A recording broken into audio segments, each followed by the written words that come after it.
Hi గారు our channel ప్రస్తుతం మనతో పాటు దాము బాలాజీ గారు సీనియర్ జర్నలిస్ట్ ఉన్నారు. వారితో ఒకసారి మాట్లాడదాం. సార్ నమస్కారం సార్. నమస్తే సార్, గృహ హింస మీద సుప్రీంకోర్టు ఒక తీర్పుని ఇచ్చింది సార్. అంటే ఇది మిస్యూజ్ అవుతున్నట్టుగా సుప్రీంకోర్టులో భావించినట్టుగా చెప్తున్నారు. అసలు సుప్రీంకోర్టు ఈ గృహ హింస మీద ఏ విధంగా చెప్తుంది, మీరేం చెప్తారు సార్ దీనిపైన? గృహహింస చట్టం డొమెస్టిక్ వైలెన్స్ యాక్ట్ అంటారు. ఇది డొమెస్టిక్ వైలెన్స్ యాక్ట్ అనేది 2005లో వచ్చింది. సో అంతకుముందు కూడా మనకి ఐపీసీ 498A అంటారు, అది 1983 నుంచి కూడా ఉంది అనమాట. 498 ఏదంటే భార్యల్ని హింసించే భర్తల్ని మీద కేసులు పెట్టడం. అట్లాగే గృహహింస అంటే కూడా అర్థం గృహంలో స్త్రీలు మగవాళ్ళ మీద చేసే హింస కాదు, మగవాళ్ళు స్త్రీల మీద చేసే హింస. ఇది బిఎన్ఎస్ వచ్చిన తర్వాత సెక్షన్ 85 అండ్ 86 సేమ్ 498 పనే సెక్షన్ 85, 86 బిఎన్ఎస్ చెప్తుంది. ఇది బేసిక్గా ఏంటంటే కాగ్నిజబుల్ అండ్ నాన్ బెయిలబుల్, అంటే కోర్టు పర్మిషన్ తీసుకోవాల్సిన అవసరం లేదు అరెస్ట్కి. అట్లాగే నాన్ బెయిలబుల్, వాళ్ళకి రాదు, ప్రిలిమినరీ ఎంక్వైరీ లేకుండా కూడా అరెస్ట్ చేసేయచ్చు అనమాట ఈ చట్టాలు. ఇవి ప్రధానంగా ఎందుకు పెట్టారంటే ఇండియాలో అసమానతలు అనేవి శతాబ్దాలుగా వస్తున్నాయి. అది కులానికి సంబంధించిన అసమానతలు కావచ్చు, జెండర్కి సంబంధించిన అసమానతలు కావచ్చు. అంటే మన దేశంలో అధికారం, డబ్బు, సంపద, ఆ తర్వాత జ్ఞానం, ఈ మూడు కూడా ప్రధానంగా కులాధారిత జెండర్ ఆధారితంగానే ఉండేవి. ఎందుకంటే వేదాలు లేకపోతే పురాతన జ్ఞానం స్త్రీలు చాలా తక్కువ మంది ఉంటారు. మనకి గార్గి ఇట్లాంటి వాళ్ళు కొంతమంది పేర్లు కనబడతాయి కానీ తక్కువ. అట్లాగే దళితుల్లో కూడా కొంతమంది ఉండొచ్చు, కానీ ఓవరాల్గా ప్రెడామినెంట్లీ మంది కుల సమాజము లేదా వర్ణ సమాజము, ఇటు పితృస్వామిక సమాజం. అందువల్ల స్త్రీలకి ప్రత్యేకమైన హక్కులు, ఇటు దళితులకి ప్రత్యేక హక్కులు ఉండాలని మన రాజ్యాంగం కూడా జెండర్ ఈక్వాలిటీ అండ్ కాస్ట్ క్రీడు ఇవేవి లేకుండా అందరూ సిటిజన్స్ అందరూ ఈక్వల్గా ఉండాలి. కానీ వాళ్ళు లేరు కాబట్టి, ఆల్రెడీ అసమానతలు ఉన్నాయి కాబట్టి వాళ్ళకి కొంత అప్లిఫ్ట్మెంట్ ఇవ్వాలి, ప్రత్యేక సౌకర్యాలు కల్పించాలి అనేది మన రాజ్యాంగం యొక్క స్పిరిట్. ఆ యాంగిల్లో స్త్రీల మీద వైలెన్స్ ఎక్కువ జరుగుతుంది కాబట్టి స్త్రీలను కుటుంబం అనేది స్త్రీలకి ఒక నరక కోపంగా మారిపోయింది కాబట్టి వాళ్ళకి రక్షణ కోసం ఈ చట్టాన్ని తీసుకొచ్చారు. అట్లాగే ఎస్సీ ఎస్టీల కోసం ఎస్సీ ఎస్టీ అట్రాసిటీస్ తెచ్చారు. అయితే దీనివల్ల ఏమవుతుందంటే ఈ చట్టం అనేది రాను మిస్యూజ్ కూడా అవుతుంది. అయితే ఇక్కడ మనం గుర్తుపెట్టుకోవాల్సింది ఎనీ చట్టం, ఏ చట్టమైనా మిస్యూజ్ అనేది భయంకరంగా జరుగుతుంది. అయితే ఇప్పుడు ఏమైందంటే చాలామంది మగవాళ్ళు మిస్యూజ్కి గురవుతూ వాళ్ళు వాయిస్లు రైజ్ చేయడం మొదలుపెట్టారు. మొన్ననే మనం కూడా చెప్పుకున్నాం, అతుల్ సుభాష్ అని బెంగళూరు సంబంధించిన ఒక అతను తన భార్య తనని ఎట్లా టార్చర్ చేసిందో డీటెయిల్గా వీడియో పెట్టి దాదాపు 80 నిమిషాలు ఎంతో వీడియో పెట్టి సుప్రీంకోర్టుకి, అట్లాగే కొన్ని 50-60 పేజీలు రాసి డీటెయిల్గా అతను చేయడం వల్ల అది మరొకసారి సంచలనంగా మారింది. దాని తర్వాత ఇంకొక 2-3 కూడా అలాగే భార్యల బాధితులు ఆత్మహత్యలు చేసుకున్నారు. సో ఇప్పుడు ఈ చట్టం అనేది, ఈ చట్టానికి సంబంధించిన ఒక కేసు సుప్రీంకోర్టుకి వెళ్ళింది. సుప్రీంకోర్టు ఒక చారిత్రకమైన కామెంట్స్ దీని మీద చేసిందనమాట. ఆ కేసు ఏంటంటే Geddam Jhansi versus state of Telangana. ఈ కేసులో ఏం చేశారంటే ఝాన్సీ అనే ఆవిడ వాళ్ళ అత్తమామలు, భర్త, అత్తమామల అత్త వాళ్ళ చెల్లెలు, వాళ్ళ ఫ్యామిలీ అందరి మీద పెట్టేసింది కేసు. అందరిని అరెస్ట్ చేసేసారు పోలీసులు. దాంతో వాళ్ళు అత్తమామలు హైకోర్టుకి వెళ్ళారు.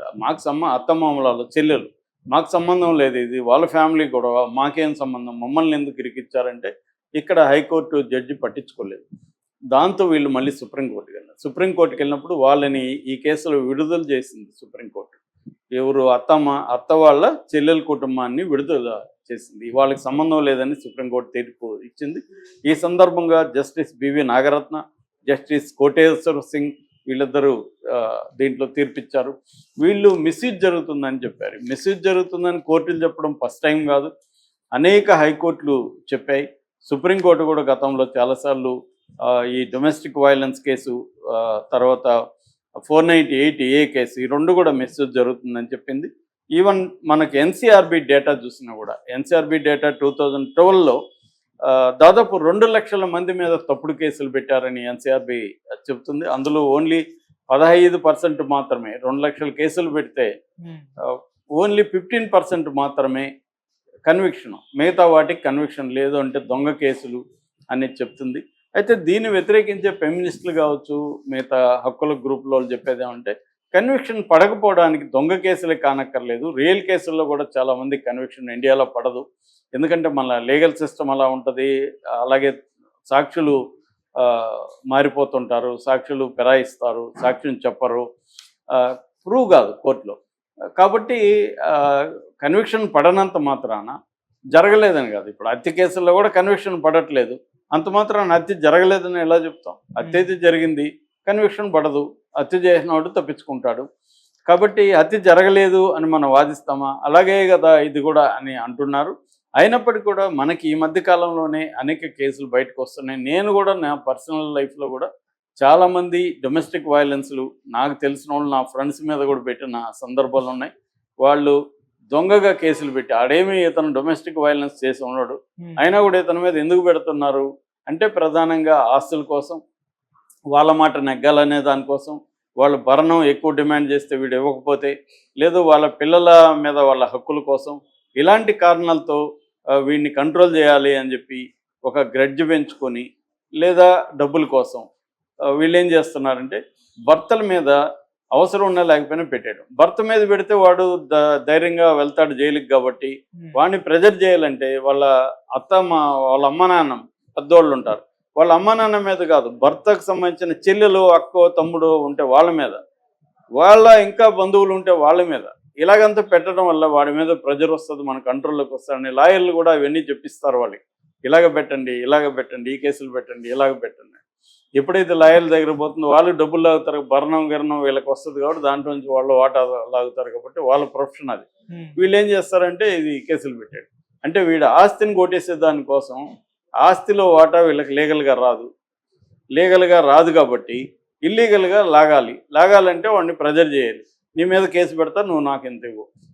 అతుల్ సుభాష్ విషయంలో ఇదే జరిగింది. ప్రతి కేసుకు ఆమె ₹1 కోటి డిమాండ్ చేసింది.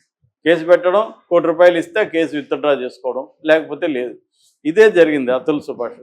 తర్వాత వాళ్ళ అమ్మ నాన్నని వాళ్ళందరినీ జైలుకి పంపించింది. చివరికి వాళ్ళ భార్య వాళ్ళ నాన్న మామూలుగా చనిపోతే కూడా అతుల్ సుభాష్ చంపేశాడని హత్య కేసు కూడా పెట్టేసింది అతను. ఇలాగ చాలా జరుగుతున్నాయి ఈ మధ్యకాలంలో. అందువల్ల ఇప్పుడు సుప్రీం కోర్టులు కూడా కన్సర్న్ ఎప్పుడు చూపిస్తాయంటే సమాజంలో అది మిస్యూజ్ అనే పర్సంటేజ్ పెరుగుతున్నప్పుడు ఖచ్చితంగా దాన్ని బ్యాలెన్స్ చేయాల్సి ఉంటుంది. మిస్యూజ్ ఎక్కువ పెరిగేటప్పుడు రియల్ బాధితులు, నిజానికి ఇప్పటికి కూడా 90% స్త్రీల మీద దాడులు, స్త్రీల మీద అత్యాచారాలు అవే జరుగుతున్నాయి. కాకపోతే డేటా ఏం చెప్తుంది, ఫ్యామిలీ రిలేటెడ్ కారణాలతో మగవాళ్ళు చనిపోతున్నారు ఎక్కువ. స్త్రీల కంటే కూడా ఆత్మహత్యలు ఎక్కువ మగవాళ్ళలోనే ఉంటున్నాయి ఇండియాలో. ఈ మగవాళ్ళు కారణాలు ఏంటంటే ఫ్యామిలీ రిలేటెడ్. కానీ దాన్ని ఎలా వక్రీకరిస్తున్నారంటే మ్యారేజ్ రిలేటెడ్ కాదు, మ్యారేజ్ రిలేటెడ్ 2-3%, ఫ్యామిలీ రిలేటెడ్ 30%. అంటే కుటుంబంలో వచ్చే వివిధ సంక్షోభాల వల్ల మగవాళ్ళు ఆత్మహత్యలు చేసుకుంటున్నారు. కానీ దాన్ని మిస్యూజ్ కింద చూపించడానికి ఏం చేస్తున్నారు, చూడు భార్యల వల్లే భర్తలు ఎక్కువ చనిపోతున్నారు, డేటా అది చెప్పట్లా.